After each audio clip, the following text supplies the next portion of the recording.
Okay, so I have some funny stories piggybacking on when I first started in the mortgage business back in 1990. Hi, everybody. I'm Stacy Thorne, and I'm with CMG Home Loans. I've been financing homes in the Omaha metro area since the latter part of 1990. And I'm here to not only in hopes of sharing some educational tools for my clients and for consumers to break down and simplify the mortgage process. But we're first going to dive into, and it's been suggested, dive into who I am, introducing myself, share some things behind the scenes about our mortgage world, some things that maybe the general public wouldn't know, and just relax, get to know each other, and start from there. So to everyone's request, I promise we'll get to the education part, because really, mortgage lending is not rocket science. I know sometimes we lead you to believe that it is, but it actually isn't. So I think with a little bit of education and preparation and a little bit of direction from a good lender, the mortgage process is meant to be quick and easy, and buying a home can be fun. So bear with me as you get to know me just a little bit before I start sharing some of that educational information. So let's go back. I shared with you in my first video that I came from modest backgrounds. I am not ashamed of that. It is not, my mother was a very hard worker, and she provided very well for my brother and I. And she did whatever she needed to do to make sure that we were provided well for. So I had a very strong work ethic. My brother has a very strong work ethic. My mother still to this day in her 70s, very strong work ethic. So that was not something for me that I ever knew any difference of how we grew up. Until I entered the real estate industry on the mortgage side, I started to realize the glamour, the houses, the cars, the parties, the cocktails, the golf, the dress. And I became so incredibly attracted to that.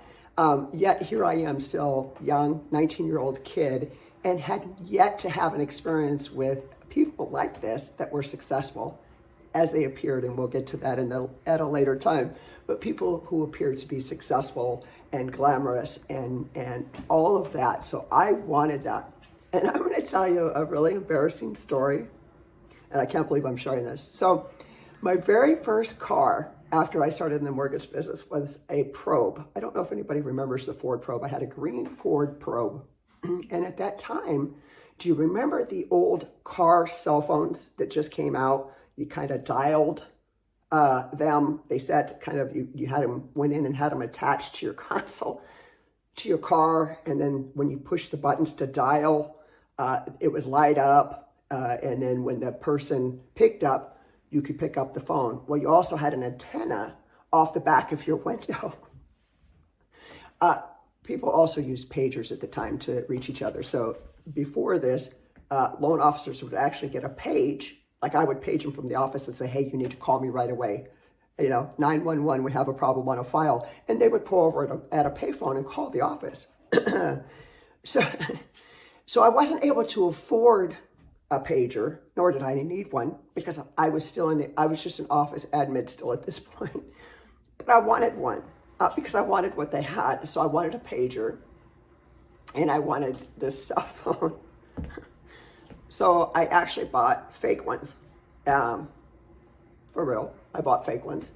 I glued it to my console in my car, and I put a antenna on the back of my little Ford Probe, and I carried a little pager on my either on my purse or on my little belt loop, because that's the way everybody did. And so when I would be walking through a crowd, I could actually, this particular pager, I could push a button and it would sound like it was beeping, like somebody was trying to get a hold of me, like I was important. But then I would be driving down like Pacific Street or Dodge Street, and I was talking on my fake phone in my car. I guess fast forward, maybe I was manifesting at the time, right? I believe in manifestation. I believe that we create the reality that we live in. So maybe it was no harm, no foul. But when I think of that today and what an imposter I was, and I'm sure everybody knew that my things were fake, but boy, it sure made me feel important. And so I thought I would just share that little vulnerable moment about me and starting in the mortgage business. Have a great day.